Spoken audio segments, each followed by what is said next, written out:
Good morning, सुप्रभात, केम छो, सलाम। उम्मीद है आप सब लोग बेहतर होंगे, अपना ध्यान रख रहे होंगे। मैं अभी इस समय भोपाल में हूँ एक्चुअली। अपना भोपाल में ऑफिस है, आप सबको पता है कि भोपाल में भी एक ऑफिस है हमारा, है ना। तो वहाँ पर जो है वो कुछ है ना एकेडमिक सेशन जो अगले शुरू होने वाले हैं उसके बारे में कुछ मीटिंग्स है। फिर दूसरा जो कमांड सेंटर का काम चल रहा है वो काम चलते चलते काफ़ी समय हो गया है। और आप में से कई लोगों ने बोला सर कि जो गुरुकुल का कमांड सेंटर के काम का क्या हुआ, तो बीच में बेटा थोड़ा फंड्स हम लोग के पास में शॉर्ट हो गया था, इसलिए काम थोड़ा स्लो डाउन हो गया था। अभी फिर से काम को शुरू किया है, हालांकि अभी भी हम फुल स्विंग में काम नहीं कर पा रहे हैं। हम लोग थोड़ा सा जो है वो जितना लिमिटेड एलोकेशन ऑफ बजट करके उसको काम को चालू रख सकते हैं, उस काम को चालू रखे हुए हैं हम लोग, ठीक है। तो वो सब रिव्यू कर रहे हैं। साइट पे जाऊंगा तो एक छोटा वीडियो बना के आपको भी दिखाऊंगा कि कहाँ तक काम हो गया है।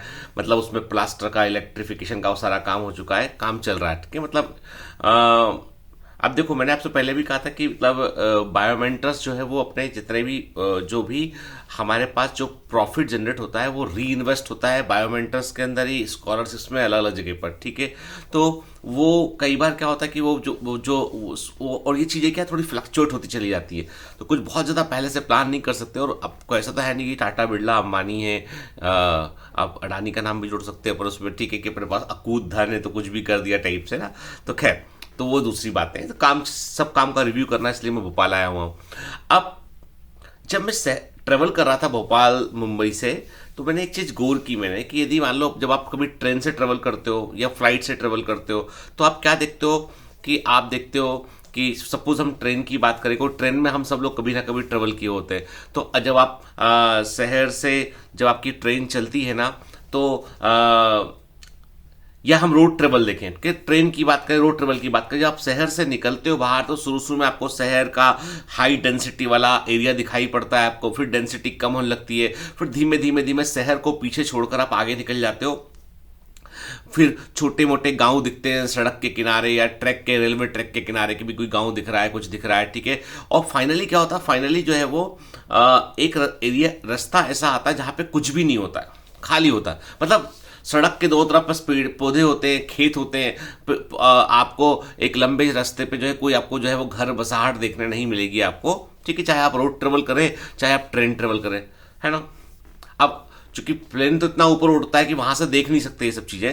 तो पॉइंट ये है कि लेकिन जब आप शहर में इंटर करने को होते हैं, जब आप जो है वो शहर में इंटर करने को होते हैं, तब आपको जो है, तब जब आप सिटी में इंटर करने को, तब आप धीमे धीमे फिर बसाहट शुरू होती है, थोड़ा लोग दिखना शुरू होते हैं घर आपको, और फाइनली आप जहां हाई डेंसिटी होती है वहां पे जाके आप रुक जाते हैं। आपकी बस स्टैंड वहां पर होता है, रेलवे स्टेशन वहां पर होता है, ठीक है। आप बोलोगे सर इसका क्या कनेक्शन है?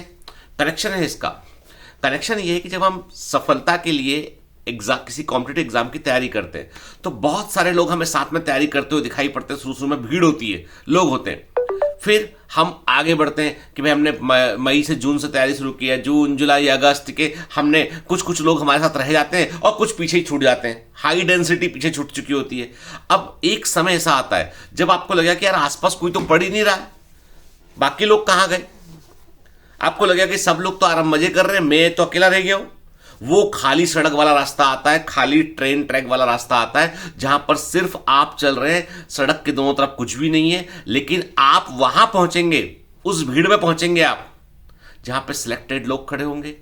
आपने सफर जारी रखा आपने, तो भले ही आज सूनापन है, आज खालीपन है, आज कुछ दिखाई नहीं पड़ रहा है, पर फाइनली आप कहां पहुंचेंगे? जहां पर बहुत सारे लोग इकट्ठे खड़े हुए हैं, वहां पहुंचेंगे आप, है ना। तो ये भीड़ से इस भीड़ तक, एक भीड़ वो है जो तैयारी कर रही है नीट के एग्जाम की, एक भीड़ वो है जो सिलेक्ट हो गई है, ठीक है। इस दोनों का डिस्टेंस तय करने के लिए कई बार आपको अकेलापन महसूस होगा, कई बार आप आइसोलेटेड फील करेंगे, कई बार लगा कुछ भी नहीं बचा जिंदगी में, तो यार पढ़ते रहो पढ़ते रहो, कब तक पढ़ते रहो।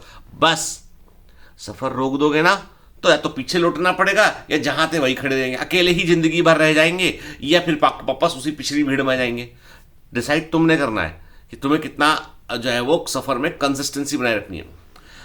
जो मूल मंत्र मुझे मालूम है किसी भी एग्जाम की सक्सेस के लिए, वो सिर्फ एक ही मंत्र है, कंसिस्टेंसी।